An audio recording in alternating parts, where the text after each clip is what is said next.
A late-round Bengals draft pick impresses. Plus, with the joint practice just a few days away, pass protection from the running back spot, notes on that, and much, much more in today's training camp report.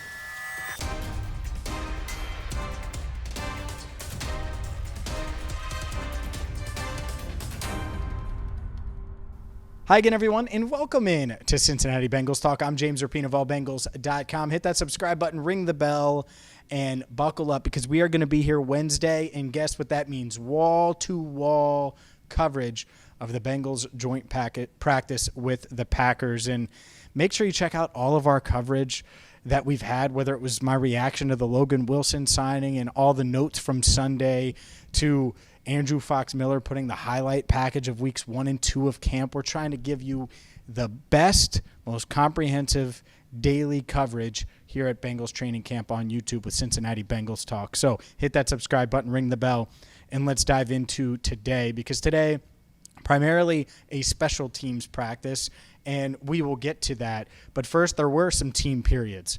And it was one team period, one one-on-one period, and that's where we're going to spend most of this video. First things first, I think Andre Iosivas continues to develop, and he made probably the play of the day during the team period. Jake Browning found him down the sideline. I tweeted out the clip. DJ Turner is in perfect position, goes up, gets his hand on the ball, and just wasn't able to bat it away, and Iosivas snatched it out of the air and made a heck of a play. And just talking with veterans in the locker room, really impressed with Turner, really impressed with what Andre Iosivas has done, really impressed with another rookie, DJ Ivy. And he's made a play against Jamar Chase that my co-host on Locked On Bengals was able to check out one-on-ones. It was Jamar Chase versus DJ Ivy, and Ivy was able to get the stop. That is tough to do against Jamar Chase. So DJ Ivy continuing to impress. Andre Iosivas making plays. And Charlie Jones back today. Caught up with him in the locker room. He's progressing. We'll see if he can suit up Friday. I think it's really up in the air if he's going to be able to take contact on Wednesday. I think they want to get him to Friday. The good news was he did everything on air today, which means no, he wasn't in team drills or one-on-ones, but he was able to run routes, catch passes, catch punts, and field punts, and did it at a high level. Trent Taylor was muffed one of his punt returns. Charlie Jones was perfect on the ones that he did. And speaking of that rookie that I teased that really stood out, Brad Robbins, boom. His leg was booming. The ball was booming off of his foot. He was able to kick it to the corner and avoid the touchback and it go out of bounds. He was able to boom it deep downfield when they needed him to, and no, not in a straight line.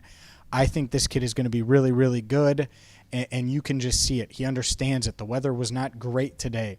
It was a little rainy at times, and it wasn't raining when he was punting, but it was at least for most of the practice. Towards the end it did. But still, I think he's going to be a really, really good punter, and you'll be able to see him on Friday night, certainly. Joint practice against the Packers. I'm sure he'll be able to punt some there too, but overall, I've been really impressed with Brad Robbins. Unfortunately, Drew Chrisman still not on the field, still not practicing as he works his way back. I certainly hope that he's okay. That's where I start with that. Like, the punting battle and all of that stuff, whatever. It's football, and I know it matters a lot, but not as much as his well-being, certainly. So hopefully Drew Chrisman continues to feel good and make his way back, and hopefully he is back on the field soon. But Brad Robbins certainly impressing.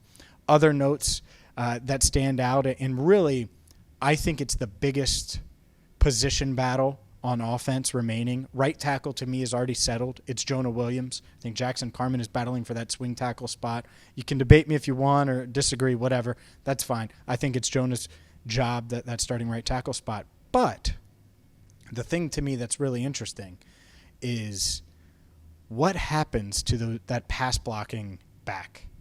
Because today, Joe Mixon, he lost some of his battles in essentially what it is it's a simulation pass blocking, and it's technically a one-on-one drill, but there is a quarterback, there's a tight end, and so it makes the running back feel like he's pass protecting and like normal, like in a normal 11-on-11 situation.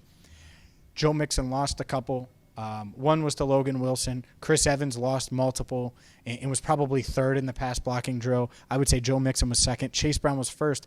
But none of them were great. I think that's the part of it. And they're growing. And so we'll see. We could look at it on the positive and say, all right, well, Chase Brown clearly is showing that he has the willingness and desire and all of those things. Hopefully that's true. Because let's say Joe Mixon's on the field for 50 or 55% of the offensive snaps. That's a lot of snaps up for grabs.